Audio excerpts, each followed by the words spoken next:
Thank you for joining us for Unite for Sight's webinar about cultural humility, understanding the commonality of the human experience. We're thrilled to have all of you with us here today. My name is Amy Bellman Davis, and I am the Executive Director of Unite for Sight. I'll briefly introduce you to Unite for Sight, review the webinar logistics, and then we'll hear from our 5 expert panelists. Unite for Sight is a global health nonprofit organization that promotes high-quality care for all. We offer extensive global health and social entrepreneurship education programs. Our Global Health University program offers a free webinar series, including today's webinar. We also offer 20 online certificate programs for students and professionals. Many students receive academic credit for completion of our certificates, and professionals often pursue the certificates for professional development. The certificate topics range from a certificate in global health to a certificate in responsible NGO management to a certificate in cultural competency. Additional educational opportunities for students and professionals include participation in Unite for Sight's annual Global Health and Social Entrepreneurship events, which focus on responsible global engagement. Our 16th Annual Global Health and Innovation Conference, which is the world's largest global health and social entrepreneurship conference, will be on April 13th and 14th, 2019 at Yale University. The conference includes 300 speakers, including our panelists today, and more than 2,000 participants for a weekend exchange of ideas across all disciplines of global health, international development, and social entrepreneurship. The conference website may be found at www.uniteforsight.org/conference. We also have healthcare delivery programs that provide care to patients living in extreme poverty. We partner with phenomenal local eye clinics in Ghana, Honduras, and India to provide quality eye care to patients who are otherwise unable to access or afford care. These programs are locally led and managed by the local medical professionals, and our collaboration has provided eye care to over 2.5 million people by local doctors, including more than 105,000 sight-restoring surgeries by local ophthalmologists. Unite for Sight is the world's only organization that is a healthcare delivery organization that also offers immersive global health education and social entrepreneurship opportunities for students and professionals. Participants support and learn from local doctors in Ghana, Honduras, and India as they provide care to patients living in extreme poverty in villages, slums, and refugee camps. Participants learn from the local medical professionals about patient barriers to care and about effective strategies to reach patients who are otherwise unable to access or afford care. The local doctors are social entrepreneurs who design effective and innovative strategies to eliminate patient barriers to care. Now I'll describe the basic logistics of this webinar. We're so delighted to have all of you with us today. We have 5 amazing panelists, and they have a wealth of expertise to share with you during this next hour. Each of our panelists today will give a 2-minute introduction about themselves, their current role, and their key guidance or lesson learned regarding the importance of cultural humility and responsible global engagement. We'll then dedicate the remaining time to your questions and answers. We received stellar questions already submitted from you, our audience, by Tuesday's question submission deadline. We selected the most common and most thoughtful questions to ask our panelists. We also invite you to submit additional questions in the text box on the left of your webinar screen, and we will include some of those questions in our discussion today too. We also encourage you to tweet about the webinar, including your key lessons learned, by using the hashtag GHUWebinar, and you can see the hashtag in the webinar visuals on your screen. We'll proceed with having our panelists introduce themselves in alphabetical order. I'm delighted to introduce you to our first panelist, Dean Saikhan. Please begin by introducing yourself, your background and current role, and please share your key guidance about the importance of cultural humility and responsible global engagement. Thanks, Amy. Hey, everybody. My name is Dean Cycon. I'm the CEO and founder of Dean's Beans Organic Coffee Company. We've been in business 25 years, and we're one of the first social enterprises in the coffee world. I've spent the last 40 years as a lawyer, indigenous rights activist, and international development worker, and so I've got a lot of experience in working on the ground in communities, especially indigenous communities in a host of countries. Right now at Dean's Beans, we work in 14 countries. The foundation of our business model is that we do people-centered development work in each of the communities we buy from based on the priorities, the developmental priorities of the coffee farmers and their families themselves, and we then co-design and we fund each program, and it's managed and owned by the farmers themselves. We don't create new levels of hierarchy over villages that have always been on the short end of the stick. So that's the short introduction to Dean's Beans. The best advice I can give in working in intercultural situations is so profound and yet so simple, and that is learn to listen. We have to keep open minds on everything from the differences in our lifestyles to project implementation, planning, and management. But unless we can actually sit back and drop the filters of our own cultures and our own, frankly, beliefs in superiority of our technology, our techniques, our funding, etc., unless we can drop that and really create an authentic communication between you and the folks you're working with, there are so many roadblocks to successful project implementation and management that come out of our inability to listen and, frankly, be humble. Let me leave it at that because everybody's going to take a shot and we'll get back to all these things. Thank you. Thank you, Dean. Paul, would you like to go next? Yeah, great. Thanks, Amy. So good morning, afternoon, evening, everyone. My name is Paul Ellingstad. To the first point about role, so I'll combine that a little bit with my background. So I've spent my career in the high-tech sector, working with computer companies like Gateway, Compaq, and HP. And so, it's interesting now when people are talking about, digital revolution and digital transformation, I sort of feel like, oh, wow, I've been experiencing that up close and personal for the last, 25 years or so. What's been really exciting for me in that is that now I consult and I advise to leaders and organizations across all three sectors on leadership, innovation, change, and communications. And it's really about, without making this sound cliche, it's about sort of problem solving, understanding the situation, that organizations are in, that people are in, the market that they're working in, and how they can make things better. And so, that ties in, really directly in terms of humility and sort of the openness and curiosity. The other thing that I'll just add to this, I know we're doing sort of a global context to this, but having grown up in South Dakota, people would think, well, maybe there isn't a lot of diversity there, but even down to living in a small college town where it's differences of, say, farm kids compared to the city kids or things like that. There's a lot of diversity, right under our noses wherever we are in the world. And that brings me to the advice or the lesson. I'm going to share a quote from W.B. Yeats that, for me really sort of encapsulates what I've been learning about cultural humility and what I continue to learn.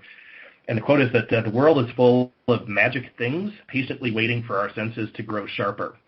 And I found that if you're genuinely curious, if you're open to explore different points of view, different perspectives, that you make the time to be able to do it, and also thirdly have the respect, that there are differences and that's okay, that will bring you to, a respect and an appreciation for cultural humility.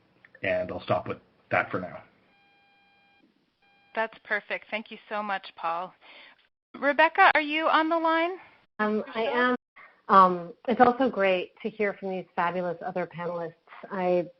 I'm already wishing we had even more time to learn with each other and all of you on the webinar, but I'll just introduce myself. I'm Rebecca Hardin. I am an associate professor in the School for Environment and Sustainability at the University of Michigan in Ann Arbor. Although I'm talking with you from Montreal, Canada, where I'm on sabbatical leave right now, and I'm a visiting prof here in a center called the Center for Indigenous Conservation and Development Alternatives, or CICADA, which is affiliated with McGill University but serves as a resource hub for tribal administrations and indigenous groups around the world to compare their experiences with claims and improvements of their access to control and decision-making about their resources, their territories, their cultural production, and other issues that affect them in terms of economic development and conservation of the landscapes and resources on which they depend. So I'm really delighted to be sort of reporting from two different institutions right now where the academic study of cultural arrogance and cultural humility is getting more and more advanced and more embedded in the fabric of how we undertake research, how we undertake and how we think about the connection between research or basic research and advocacy. So that's my background as an anthropologist by training, is a lot of concern with and interest in the ways that social science and biological science can do a better job of acknowledging the contributions of indigenous knowledges to what we think of as science, and also to what we think of as management of landscapes, adaptation processes. One thing I've come to recently in my career is that the kind of intellectual and, as I think our last speaker put it, emotional calisthenics of that is great practice for strengthening your ability to work with anyone whose toolkit is different from your own. That's not to say that all intercultural differences are commensurate, because there are some intercultural differences that are historically just egregious in terms of the violence and alienation that they represent. But everything is a cultural difference. In many ways, my work now with people in public health and engineering means that I bring some of the skills I've learned from listening to and learning from indigenous groups in North America, in Africa, and elsewhere to the table when I work with people who have a different way of thinking about science or technology. And that's really valuable. And I would submit to you that the value of cultural humility as a proposition is not merely a normative value in terms of being ethically or politically less reproachable in our work and our lives, but it's also a kind of ontological skill. It's a skill in terms of how you are in the world and how you embrace the possibility of other ways of knowing than the ones that you've learned. And I think that's extremely important to the capacity of humans to meet the challenges we now face in terms of climate change, health, human security, even emerging political challenges. In order for us to be strong teams capable of working together across difference to solve complex problems, the skills of cultural humility are indispensable, and they map from linguistic and geographical differences onto disciplinary and knowledge differences in ways that are very, very important, I think, for young practitioners in many, many fields, and in fields we still don't even have names for that are emerging in ways that reflect, I think, cultural humility. And I'm really excited about that. So thanks for your attention, and I'll stop there for now. Thank you, Rebecca. Marie, would you please introduce yourself? I'd be glad to. Thanks so much. My name is Marie Martin, and I work at the Vanderbilt University Institute for Global Health, where I'm the Assistant Director of Education and Training. I'm also a research professor in health policy and co-direct the global health track of our Master of Public Health program. And so I work at this kind of unique intersection of education, health, and policy, and I've been developing curriculum and academic programs for nearly 20 years, both in the U.S. and abroad. And my graduate training has been in international education and public policy with a focus on global health. So my work really focuses broadly on building human capacity to improve health outcomes in low-resource settings. So I do that at the individual student level to build durable competencies and strong toolkits, at Vanderbilt to build high-level training programs, and then partnering with fabulous partners in our low- and middle-income country nations to effectively tackle global health and health issues domestically through the development of academic programs, research, training, and policy development. So my advice really builds off what Paul and Dean have mentioned. I think so much of this is interrelated and so important. So much like the two of them, I've traveled and worked and interacted with cultures different from my own for most of my adult life. But there's still so much that I have yet to learn, which I think indicates that this is truly a lifelong process. So my piece of advice is that we all need to recognize and accept that cultural competency is a great goal, but that ultimately, because culture isn't static and cultural beliefs and behaviors are always morphing and changing, it should be probably less of a focus on understanding culture at a distinct point, but more embracing this idea of cultural humility. So I love this question and shifting it really to think about cultural humility. And so in order to kind of incorporate these concepts that Paul and Dean have articulated of humility and curiosity and respect, much of that really requires first starting with self-reflection and assessment. And that, is oftentimes described as emotional intelligence, as a set of competencies that constitute self-awareness, self-management, social awareness, and social skills that are all used at appropriate times and in sufficient frequency to be effective. So really thinking about all of the things that come into play when you're working with those in your own community or elsewhere, and thinking about the ultimate shared goals and pathway to achieving those. Thank you, Marie. That's wonderful. We appreciate your thoughts. Lisa, would you please introduce yourself and share with us a lesson learned or a piece of advice for our webinar audience?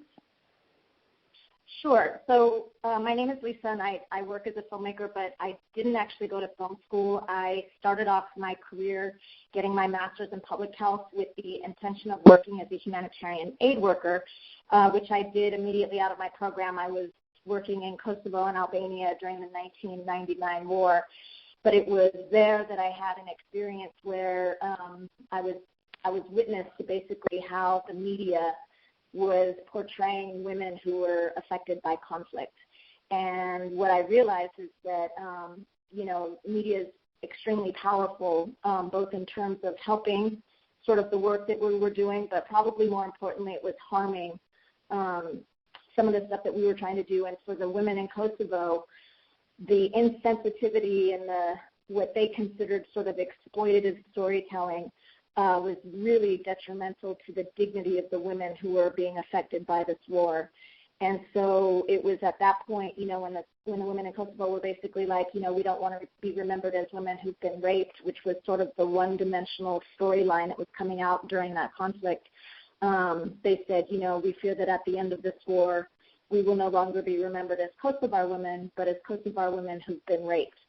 And I think for me, and I think that ties in nicely to the theme of this webinar, which is, how do we, and especially, I'm speaking from a storytelling perspective, how do we retain the dignity, and how are we culturally sensitive to the stories that we tell about people living in places where they're, experiencing extreme trauma and oppression and all of that stuff. So that's sort of how I started off my career, and since then, for the past 15 years, I've been working as a one-person crew, documenting and sharing stories of, global development topics.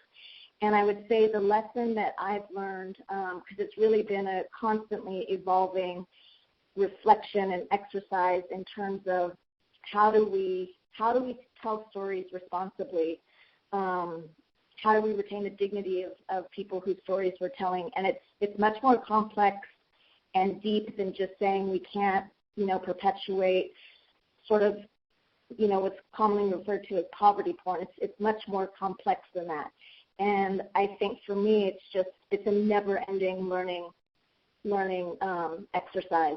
in terms of, really understanding systems of oppression, the impact, again, of storytelling and what that looks like on the ground, changing narratives. How do we tell these stories effectively while still respecting the severity of the issues that people are dealing with? So I think that might be, really, I speak to a lot of people, global health, public health students who want to become filmmakers, and one of the things I like to say is that you really have to do a lot of internal work in terms of understanding your privilege, what it's like, the power that you hold by holding a camera and going into some of these locations, and constantly evaluating your intent and your process of documenting and sharing stories. Thank you, Lisa. That's perfect. I'd like to thank all of our panelists. As you heard, they all have a wealth of expertise and guidance to share with you today. We'll now proceed with the question and answer session. As mentioned, we received questions in advance from you, our audience members. If you have additional questions, please post them in the text box on the left of your webinar screen. Paul, the first question is for you. How is cultural humility directly related to understanding the commonality of the human experience? Let me try to break it down and not offer too much of the elevator answer on it, but thinking about that question, first and foremost, the commonality of human experience, the life experiences that we go through, coming of age, friendships, marriage, family, sickness, death, etc., are all shaped by the societies, the norms, the values, that we grow up in and that we experience. When it comes to the cultural humility, again, I think that's what sort of connects these two concepts of the commonality of human experience and cultural humility. It's being open and non-judgmental, that we don't all have the same experiences, we don't come from the same societies and communities, and there are different cultures that are driven through that. So it's really sort of putting aside our own values and our own judgments, that how I see things are clearly the way the reality in someone else's are different. It's really about I think just having the appreciation to ask the questions of has someone experienced these different stages in life or these different experiences in life from a different perspective, and how does that shape and inform their behavior, their interaction, how their society operates as well. But fundamentally for me, it comes down to almost like suspending your judgments and your own values to ask the questions, why and how does someone, experience things differently than I do. Thank you, Paul. Lisa, the next question is for you. How is cultural humility uniquely essential in visual communication and film? What are some common pitfalls that violate cultural humility, which you have seen in visual communication and film? So I think this is obviously a great question. So just from my perspective, I've been working as a filmmaker for about 15 years and an artist curator, and I've struggled with this question basically my entire career.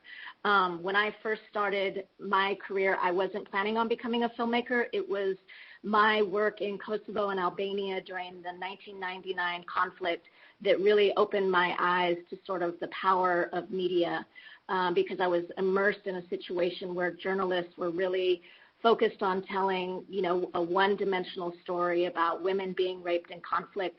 And it was really disturbing to me, given that my experiences there were much more than being around people who were suffering, which they were, but there was just a lot of incredible work, a lot of community work, a lot of incredible women. And so I, at that point in my career, decided that I wanted to become a storyteller, and I spent 3 years really teaching myself the craft with the idea that I would try to tell these stories differently. But as I was pursuing my career, I realized that the environment of working as a filmmaker within the global health community was very constrained because there was a culture of storytelling that was focused on sort of trauma and suffering, and the way to cure it is to embrace charity from the Western world. And because I was a Western filmmaker, I live in New York, I struggled and nearly quit my job probably 3 times with really trying to come to terms with how do we do this work responsibly. And it really wasn't until I started, tapping into this part of my brain that was working on more racial and social justice type work and applying it to the global health work that I was doing, and 2, just understanding the power dynamics that exist between myself as a filmmaker, and I would even say the global development community as a whole, and the people whose stories we were telling. So I went through a lot of really internal and industry, I think, evaluation of how do we tell these stories more responsibly? How do we not exploit people's sufferings to do fundraising, for example? And what I think was my final breakthrough is really taking cues from different industries on how they do their storytelling. So with the tech industry, for example, focus on solutions instead of problems. And then in my own sort of social network around socially conscious artists who I continue to work with, really changing the narrative from one of charity to evoke pity to one of justice to promote empowerment. And I think once I had those tools and once I, really started, I think, doing a lot of speaking and a lot of self-reflection, I came to terms with, basically how to incorporate more of the cultural humility conversation in the global health world. I still don't think we are there. I think we have a lot far to go, but I think with more discussions about poverty porn, for example, or white saviorism, we're starting to chip away at sort of the culture of storytelling that's been prevalent in global health for so long. So I don't know if that answered that question, but there's a lot of pitfalls. I like to say also that it's not good enough to show billboards of poor people smiling. Like, that's not the alternative to poverty porn. It's a lot more complex. And I do believe as a global health community, for example, we need to have a responsible storytelling conference. We need to do more because there's still a lot of harmful examples. If you followed the ProPublica story recently, there's just a lot of problems we have in our global health storytelling community that need to be addressed. So I'll leave it at that. Thank you, Lisa. Perhaps you could define that term poverty porn for people who might not be familiar with it. Sure. So poverty porn is, I think it kind of reflects what it is. It's this idea that we're exploiting poverty for our own gain. So images of very sick children, big bellies, flies in the eyes, women who are sad, people who are poor, just this overall kind of emotionally manipulative imagery that has been part of our storytelling for as long as I've been in the public health field, for the past 15 years. And I can't quote the source, but there is a research that was done that's saying donations to NGOs and to nonprofits are declining, and part of the reason why people speculate that is because of our storytelling. People are turned off these days to constantly seeing images of trauma and suffering and this idea, again, that they need to be saved. And I think that's not even just true as professional storytellers. I think that's true in how global health experts present their findings at conferences, at how articles are written. And I think we are at a time where we have the tools with all these incredible activist movements that are happening to reframe how we present these storylines. And then for me also, I'm a big believer that artists are sort of the gatekeepers of culture. And so if we embrace artists, true artists, not institutionalizing artists, but true artists, and tap into their power and how they effectively communicate at the local level, we can be shifting the effectiveness of our storytelling. Thank you, Lisa. Dean, the next question is for you. reciprocal transfer of knowledge is ideally part of many cross-cultural interactions. Can you think of an example of a practice identified in a low or middle income setting that was then implemented in a high income setting? Yeah, very few, to be honest with you. But I can think of two in particular that have been very kind of formative in my experience. One is a technique, and the other is more of a cultural dynamic. The technique is village banking, also known as originally as the Grameen bank model from Bangladesh, and then to India, that spread all over the world and now being implemented in Europe and the United States. Using banking circles or women's banking circles. I think people know them as different names. But that builds on the other dynamic, the cultural dynamic, and that is cooperation. You know, we're in the United States, we're not really a cooperative culture. I think we're all pretty aware of that. We're very much a competitive culture, and we learn that from being kids on. But in many of the cultures I work in around the world, the cooperative element is primary at the village, especially at the village level. I'm not talking about their national governments any more than I'd say that about ours. So I think one of the reasons that cooperatives have become more successful in the United States over time, and they're becoming a much bigger movement now, although they ebb and flow from the late 1800s on, is that we're learning so much about how cooperation in cultures actually helps further and promote welfare, the points of view of people and the priorities of people on a local level, and you can then turn that into sort of a game plan as we do in our development work. And I think that kind of cultural dynamic, which when I went to do cooperative development in Indonesia, only to find that there had been, you know, generations and generations of tradition of village-level cooperation that looked kind of like what we were doing, but there were many things in it about the way people related to each other and gave respect to each other in making decisions, for example, that we needed to learn to get away from our overly hierarchical notions of decision-making and control. And so that's been important to me, and I've brought that into our development work here in the United States as well.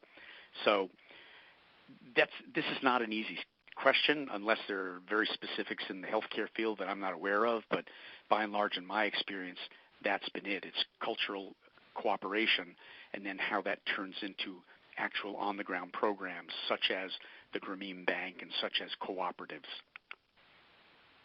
Thank you, Dean. Marie, the next question is for you. What are some common errors that people make when they enter into new situations and new locations, and how can these best be avoided? This is such a great question, and let me just say I love hearing from the other panelists. This is always such an informative kind of webinar series, so kudos to you all for putting it on. So I'll really answer this question as someone who works primarily in an academic setting, although we have other sectors represented, and there might be some really interesting contributions that you all could make to really kind of further enhance this kind of nuanced space.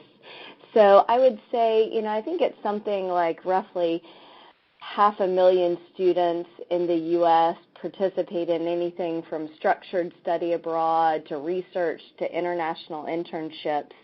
And so thinking about that in the context of our role and responsibility as hosts, as sending institutions, I think is important. So thinking about common pitfalls that students and other trainees may make when they enter into new situations. So I think a common pitfall that I see working with students and also with my own colleagues who've worked for a long time in international settings is that if you're familiar with one foreign culture, you're really familiar with all foreign cultures. And in reality, if you're familiar with one foreign culture, you're really familiar with one foreign culture, and maybe even therein not as familiar as you might assume yourself to be. So if we think about culture, and certainly the anthropologists on the call could unpack this in really salient ways, but if you think about it as it's been described as a kind of operating system, it's really akin to playing the same game with different rules. You can't really teach the rules, and so a lot of what our role in the academic enterprise is to think about how are we preparing students to manage in this uncertain space. If you don't know the rules, if you don't even know if you're playing the same game, and I use game loosely, but if you're unsure about the milieu within which you're operating, then it can be really challenging to do so effectively and responsibly and respectfully. So I like to think about cultural humility as a soft skill that can really be honed and enhanced, and it goes back to emotional intelligence and the things that I brought up earlier on in the call, and that training, really intentional training, can start to help individuals understand the nuances of national and organizational culture, ways to engage effectively. And so part of that is kind of reframing global engagement. I think back to this idea of visual poverty porn, also thinking about how we describe global engagement. So too often we really reinforce these notions of entitlement, especially like global citizenship or this mantra of changing the world, this assumption that we really are the harbingers of knowledge and innovation, and really flipping that on its head and imagining the role of universities as ones that really encourage and train students and faculty to engage functionally as learners and really true partners in those in long-term commitments. So thinking about adopting a participatory or a dialogical approach where you're really engaging with communities in ways that allow them to drive the agenda, always thinking first and foremost about the communities, and constantly asking and listening as to whether or not collectively you're working towards improving the community, empowering or educating individuals.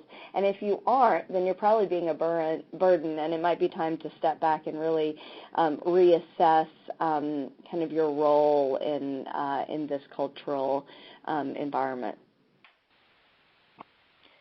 Thank you, Marie. That was really interesting, really helpful. The next question is for Rebecca. Rebecca, why is it important to self-evaluate, and what are the best strategies for self-evaluation? Yeah, it sounds like such a simple question, doesn't it? And yet, I think it cuts to the very core of this question of cultural humility, because it reminds us that at the center of it is the notion of each of us as perpetual learners who are learning through our interactions with others as much as we may be teaching or empowering or anything else that sounds kind of more agentive and more, so this idea of reciprocity, right, of the fact that knowledge is relational and the self is relational, and so we form ourselves and our knowledge through our interactions with others in ways that are maybe sometimes a little complicated to envision, and that can be frustrating when you're trying to feel good about yourself and you're reaching for success and you're reaching for triumph. You really need to, and I think this set of issues connects very, very nicely to both the notion of a dominant culture in the U.S., where many of us are based or teach or have been trained as competitive, which I think one of us mentioned earlier, and also this idea of dominant narratives, dominant stories, which Lisa mentioned in her comments. I think, I say this I've said this a couple of times at Unite for Sight meetings. I like to say it again and again. So many of us form stories of ourselves in what we watch as kids, in cartoons, in Dora the Explorer, in the Wonder Pets, in Nickelodeon, in Disney. We are taught to want to save stuff, to be on a mission, to be heroes, to be, making a positive difference. And that's how we get positive reinforcement for our own egos and our own selves. I think self-evaluation and the idea that we're always learning and forming ourselves through interactions kind of it pushes back on that idea. And I think that's really important and really useful. So I would start there as a sense of, is it possible for us to feel great about having made a mistake and learned from it, or having been unsure about something and asked about it and gotten a little bit clearer? Those sound like such small, undramatic, uninteresting, unheroic things, but they are so crucial. And I think one of the things that makes strong organizations and strong teams like Unite for Sight is a commitment to that kind of collective learning process. So I think in terms of self-evaluation, we want this to be extremely personal, right? We want to be asking ourselves, am I telling stories about myself? Am I projecting a movie of myself in my head that features me as landing on the D-Day beach, liberating everyone? And if so, what would be an alternative story there, right? You start maybe with that. And then there are tools and practices, I think, that can really help. One of them is volunteering or engaging informally in some capacity that's not your formal job or your formal performance as a student, right? Getting yourself out of your normal role to think about other ways of interacting. And this can happen for teams, or it can happen for individuals. One example from a team that I work with is we develop digital curricular innovation tools, and that involves a wide range of evaluation strategies, but also tech skills and development skills. And we've struggled with the ways that the software development world privileges, if I can be frank, smart white guys. And really, we all know this. Girl develop it. There are lots of organizations that have emerged to deal with this. But in my own teams, I've found that to address those tensions among my team, it's very helpful for us to cook together and eat together and do something informal together, where maybe the woman of color on the team who's been frustrated by her efforts to get through to the senior white development staff can mastermind a meal in which that senior development staff really is only good at being a sous chef because they have no idea how this thing works, right? Maybe it's a menu from another culture, or maybe it's just a dish that's really traditional and complex. That change up of roles is, it's happening in an informal space around the edges of our work, but it helps then unblock the logjam in the workplace.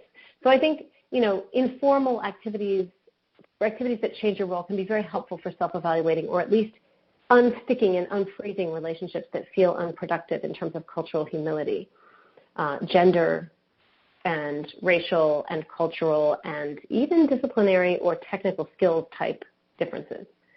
The other thing I would say is then just this, so again, beginning with awareness of your own practice, your own self-narrative, building in some informal exercises or opportunities that help you react differently and interact differently with people.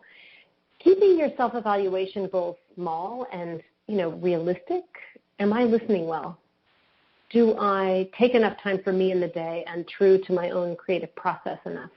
Those kinds of small goals and small experiments that you can run in your own day. What if I took a walk and thought about something after class every day or after meetings? What if I did something very small for 10 minutes in my day that could make a difference? I'll try it and I'll see. I think starting small is very important. And delimiting the focus of what you want to know about your self-evaluation is very important. The other things I would say are just that it takes time, and you have to be able to make an argument for doing that to your team, to yourself, to any supervisors and superiors, which can be difficult. But if you are able to combine the personal and informal aspects of your self-evaluation with awareness of what resources are there for you in your school or workplace or team or household even, right? What are the resources available for you to self-evaluate? Are you using them? If there are none, can you bring that to the attention of someone who's around you? That can be very powerful. So it's about learning how to increase the resources for self-evaluation around you. And I think then you can move into more formal self-evaluation strategies and planning resources, using tools to ask others how you're doing. And that may take us a little bit further afield. I'd be happy to talk about that later if people have questions. But I wanted to sort of start with the process inside ourselves and in the places where we live and work that can catalyze a culture of self-evaluation in our day-to-day lives and our workplace that reminds us of why learning and changing is one of the most important ways to feel good about what we do and do with others who may be different than we are. Great. Thank you, Rebecca. Paul, the next question is for you. How can you best show respect for and curiosity about cultural differences? I'm going to pick or maybe extend on a few of the things that Rebecca just shared there. First and foremost, I think time is critical. It's become cliche that, we're living in such a hyper-connected, accelerated world. Things are going so fast, information is flowing so quickly, and to carve out the space to make the time to actually observe and self-reflect, as Rebecca was just sharing, but then also, to be asking the questions and observing others. A little bit tongue-in-cheek here. There's a public service announcement in Ireland where I live about railroad crossing safety and stop, look, listen. That same mantra I think applies in terms of how do you actually begin to understand, appreciate cultural differences, make the time, suspend the passing of judgment, and make the time to stop and understand and to ask questions and to engage and interact. I would also add to this, if you think of a time, that you've genuinely been, really curious and, in wonder and in awe of something, it may be looking up at, at the sky at night, when you're out of the city and you see the Milky Way and everything else, but taking that type of experience, of when you're genuinely curious and exploring a topic and apply that to the mundane, to the everyday, it's again back to the time that we get so tied up in the deadlines and the deliverables and the tasks that need to be completed, that we do something that some of you may have come across. Chip and Dan Heath, the Heath brothers, have written a few interesting books. Their first one was called Made to Stick, and they have a concept called the curse of knowledge, that we just get into this routine that some of the things that we just take for granted, we don't actually stop and question, and we don't interact with others that are experiencing something new for the first time. So this curse of knowledge of just being in our routine, and it's back to our point of view or our worldview, that we don't stop to question, is that the same perspective? Is that the same understanding of new people, new organizations, new communities, new task, new challenge that we're working on with others that have a different experience and different worldview than we have? So yeah, just in summary on that, the respect comes with actually making the time. I think, to Lisa's point about poverty porn, it's one thing when you see, these corporate videos or fundraising campaigns, for large aid organizations. The other one that just really sends a chill up my spine is, the caravans of the Toyota Land Cruisers that come in, for the site inspections on sites, and people jump out and they have the photo op and they shake hands and, they talk to the kids, and then boom, back into the Land Rovers and off to the next site.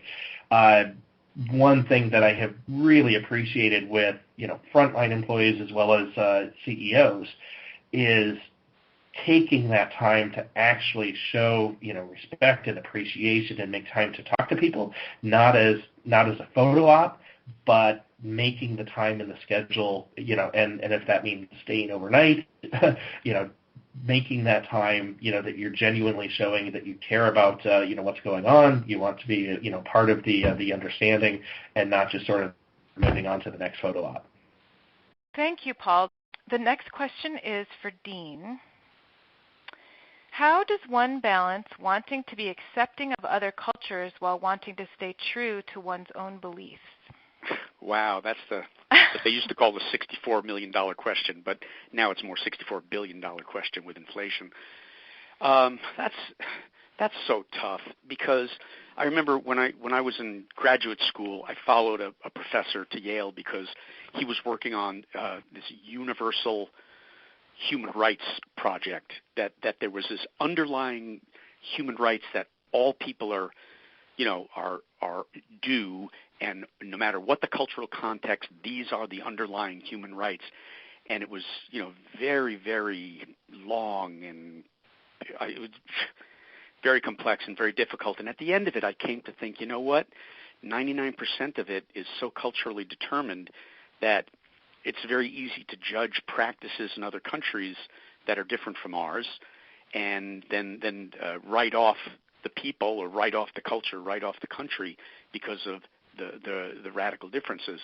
And I work in very, very, very different cultures, both indigenous cultures in the Middle East, which have radically different social norms than things I'm used to in my little bubble of New England here, which we've tried very hard to work on those kind of human rights as a community. But so it's very difficult. It's a great thing to say, let's suspend our beliefs on things, but frankly, except for like a 3-minute exercise, I've never known anybody who could actually carry that forward 24 hours a day. So it's a great thing to aim for, but very, very difficult in practice.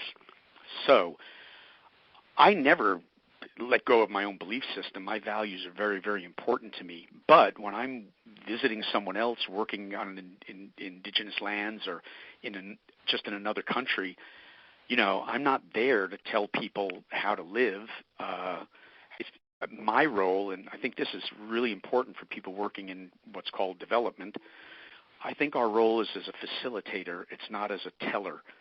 So my role is to facilitate my knowledge of resources, techniques, contacts with other people, and help facilitate discussions in those communities about where people want to go and how we can get there working together. So I'm not telling them my way is better or my value system is better. Even with stuff like gender equity, it's really, really hard to walk into villages. I had this experience not that long ago in Papua New Guinea, and start talking about gender equity without tripping over all sorts of cultural imperatives from the other side, which I, in my life, may not agree with, but I'm bucking 5,000 years of culture to figure out how to navigate it and talk to people about it. So I don't suspend my beliefs. I mean, I try to act like I'm watching television more than anything else. When participating in someone else's culture, I appreciate it and learn and love a lot of it, and try to learn as much language as I can. But at the end of the day, I'm Dean from 21st century New England with my own set of cultural beliefs and experiences, and it's very, very hard to pop out of that to both engage in a meaningful way or to be non-judgmental of somebody else's experience. Great academic exercise, but I really don't know that many people who do it on the ground. So let me say that. Having said that, the better part of the question is, how do you hold on to your beliefs and appreciate and respect beliefs and cultural ways that are different than yours? That's the real question, and I actually don't have much of a problem with that, because, as I say, I'm really not there to change cultures too much. It's all about helping people achieve both self-respect and helping develop programs that people have chosen for the betterment of their communities as they see it. So in that way, I see myself as a bridge between worlds rather than jumping into somebody's and judging it or wanting to, the old expression we used to have on Indian reservations is, you want to be the white Indian. It's like, no, I don't actually, and I never have, so it's not been a problem. But it is an issue for a lot of people in development who really want to be part of the cultures that they're visiting for a month, a year, 3 years, but we're only visiting. Anyway, I could rattle on for that for 20 minutes, but we're unfortunately coming close to the end of the time. So if people have follow-up questions on that provocative score, please ask or email. Great. Thank you so much, Dean. Marie, I think we have time for at least one more question. I'll start with a question for you. How can we encourage visitors who spend time in low-resource settings to move beyond saying things like, they were so happy despite having so little, and instead apply more objective standards when reflecting on their own international experiences? Oh, this is such a great question. I really appreciate it. I think it all comes back to preparation and this self-reflection that a number of the panelists were speaking to. And I will mention that there's some proprietary and free online assessments that could just be a first start for individuals who might be curious about getting some kind of feedback on how they're viewing themselves, the world around them, and decisions they might make in certain situations that could lend some additional perspective on areas of growth. As we all think about ourselves as evolving in this space. So I do think that preparation is key. I think as an educator, thinking about pre-departure training that we're developing, implementing, requiring, also debriefing what we're developing, implementing, and requiring, and how we're modeling the right behavior and language and dispositions, because I think a lot of this is thinking about how the narrative, much like others have talked about during this webinar, the narrative that we're choosing to use to describe what we're seeing and the ways we partner with individuals. So one concrete way that we can think about applying more objective standards is really thinking about rigorous training programs that focus on building emotional intelligence. So to Rebecca's point, thinking about intentional activities and strategies for taking pause and reflecting on how we're engaging, but also just being aware of the social dynamics around us, as Dean was mentoring, and the differences in culture. Two, understanding our own agency and our own entitlement and what that means. So, for example, when my medical students are involved in their clinical rotations in many places, if they wear a white coat, they're perceived as a physician, even though they're still in training. And so even recognizing what our choices of clothing may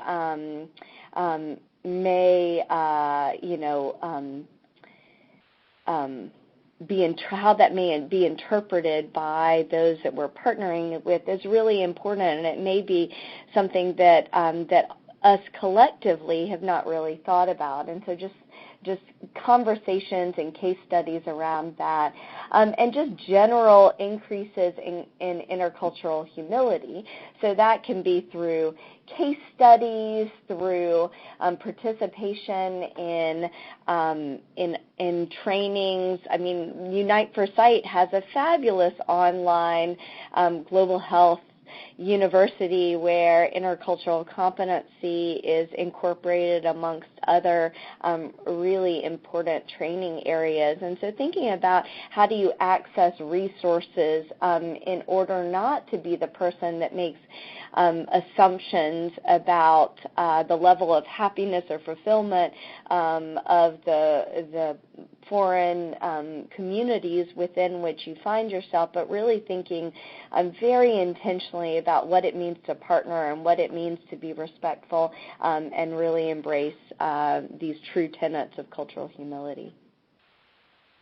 Thank you, Marie. I think we have time for just one more question. Lisa, this question is directed to you. how should we respond if we have said or done something that is culturally insensitive but only realize it later?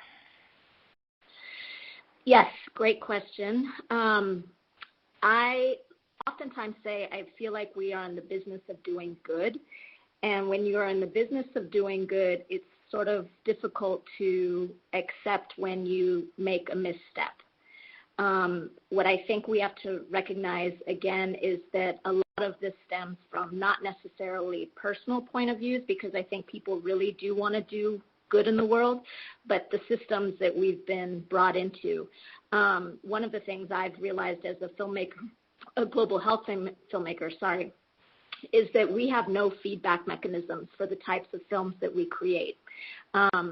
Traditional documentaries have press reviews or box office numbers or ratings on Rotten Tomatoes, but there's no real feedback mechanisms for figuring out how effective we are in our storytelling, what the sort of impact is. And yes, we can argue that maybe we can go through an extensive, M&E process to kind of figure out how many people were reached, how many perceptives were changed. I did a TED Talk on sort of whether or not we could use big data to actually create those sort of feedback mechanisms. But I think that the baseline is that we have to recognize a lot of the cultural insensitivity, I think, comes from systems that have been in place for centuries. And if we work diligently as a community, I think we can come to terms with, recognize, and hopefully dismantle these systems so that we're more effective in what we do. I've seen just endless situations where people really are trying to be responsible and do the right thing, but they just haven't been able to reach it, and they're perpetuating these, again, sort of white saviorism and sort of, Western aid saves everything perspectives. And I think it's time. I think we're at an exciting time, especially with the interest in arts and storytelling, for us to really see a new way forward. So I'll leave it at that. Thank you, Lisa, and thank you so much to all of our phenomenal panelists for sharing your insights and expertise today with our webinar audience. This concludes today's webinar. Thank you.